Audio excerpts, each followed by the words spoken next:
Okay, let's see if Cooper's afraid to come across the log. Cooper. Cooper. Go ahead. Yeah. Yeah, huh? He's scared of the log.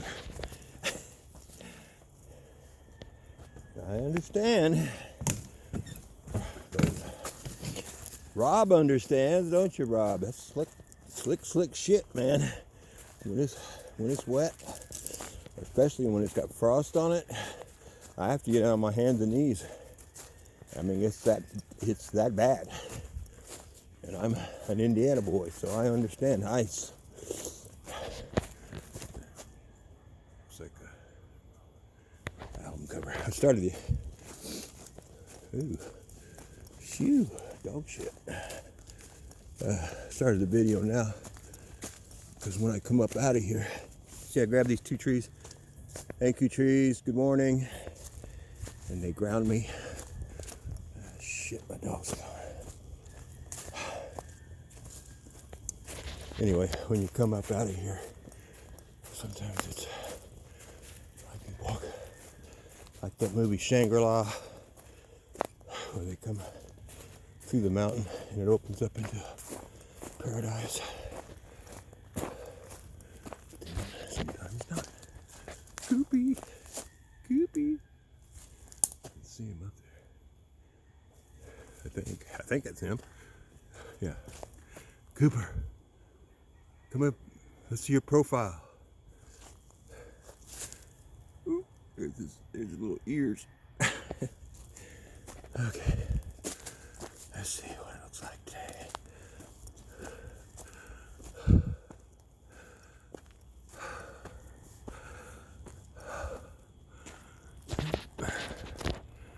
That doesn't disappoint. Pretty cool. Right, Coopy? Right, Coopy? Want some more cheese? That's what I got in there. Oh boy. I don't know. God keeps these resources coming. But he does. And I don't even pretend. I just try to cancel. I don't even want to think about it. I don't even want to think about it.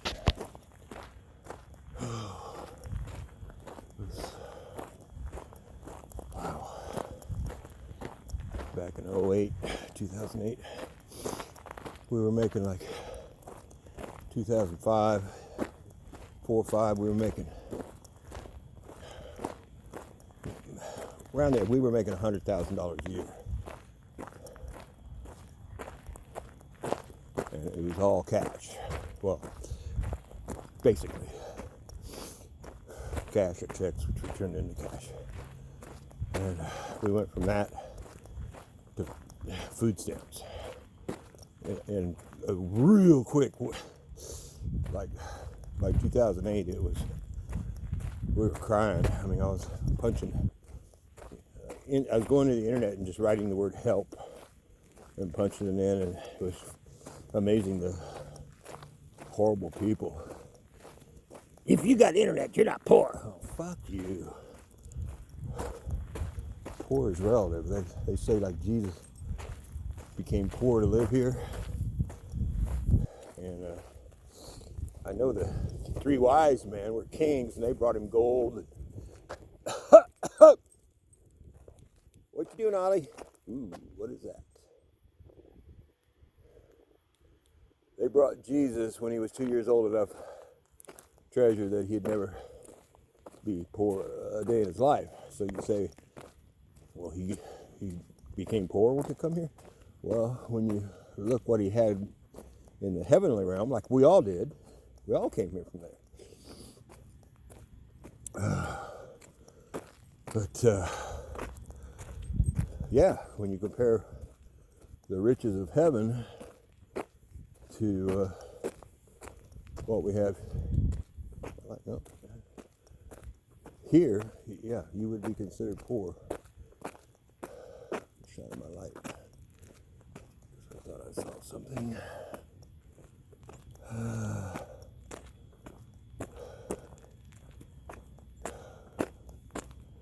Anyway, the compound. So weird. I had the same idea. I even drew it. That house. Same thing, made out of concrete. Exact same. Because I was just, thinking, something that wouldn't rot. Something that if it all went to hell, we had to get up on the roof with guns to defend ourselves. Make it thick enough where bullets couldn't go through. That's exactly what he built.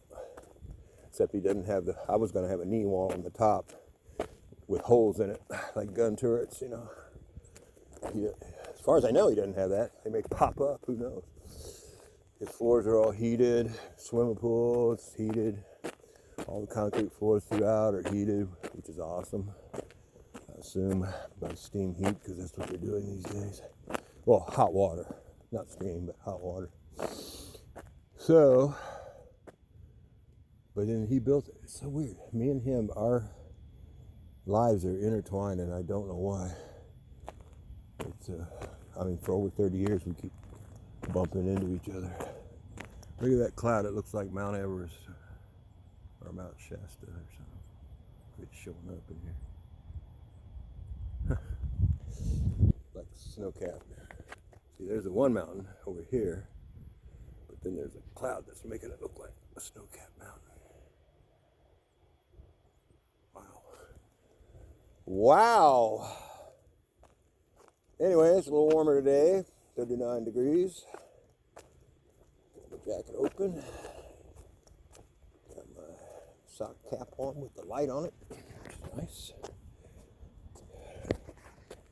Very nice. Don't really need it right now. There's a better look. Don't really need the light right now because I can see fine, but I kind of like it as a warning to show other animals, please stay away from us. This is our 20 minutes. You can have it for the rest of the day. Please go eat fruits. The new world is going to be really cool because we're not going to eat animals anymore. Thank God. And we'll get closer to them and be able to communicate with them better and better. And we'll have food that we don't have to kill. It'll be like just high energy fruits, vegetables, whatever. Just space. They're doing that now. They look at us eating meat and stuff, and they're like, oh God, are you out of your mind? So, except there are some races out there that were the ones that had this planet enslaved for thousands of years, who I believe we completely run off. They definitely were meat eaters. And human was definitely on the menu, especially, and the younger, the more desirable. Wind's picking up. Anyway, that's hopefully all gone, and our planet's being released. And extraterrestrials are parked up there waiting on us to make a move. Some of the extraterrestrials, like Swaru Official, Tibetan alien who puts videos regularly on YouTube, they're mad at the Galactic Federation, saying, "What are you waiting on?" And then there's another race of cat like lions, and they're pissed off too. They're going, "What the fuck? What are you doing?" And the Galactic Federation is trying to tell them to be quiet, and their Tibetans are sending letters and go, come on, because they think they're using the Prime Directive, non-interference, as an excuse not to get down here and get this thing over with. And they think that Swaru is thinking you're still in alliance with the cabal, the baddies, and using the Prime Directive as an excuse not to do anything.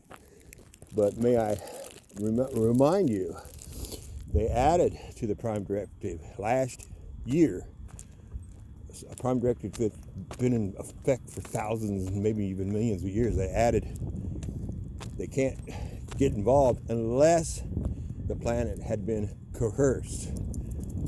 Because see, if by free will we've allowed them to be here, then other races can't help us out of that, because we gave our permission. But the thing is, if you're coerced or tricked, and it looks like you've given your free will, but you were just tricked, that's a different story. So they added that to the Prime Directive, so there is no reason why they can't get more involved down here. And I think it's funny, Alex Collier, they asked him about Venus, and he goes, I'm kind of pissed off about Venus. They're our closest neighbor, and they've known about us forever, and they have not helped us. And he's like, pissed about that. You know, but that fucking Prime Directive, they don't want to mess up what we all came here to live through and do. But please adhere to the, unless they have been coerced, which we have, please get down here now, E.T. Let's go.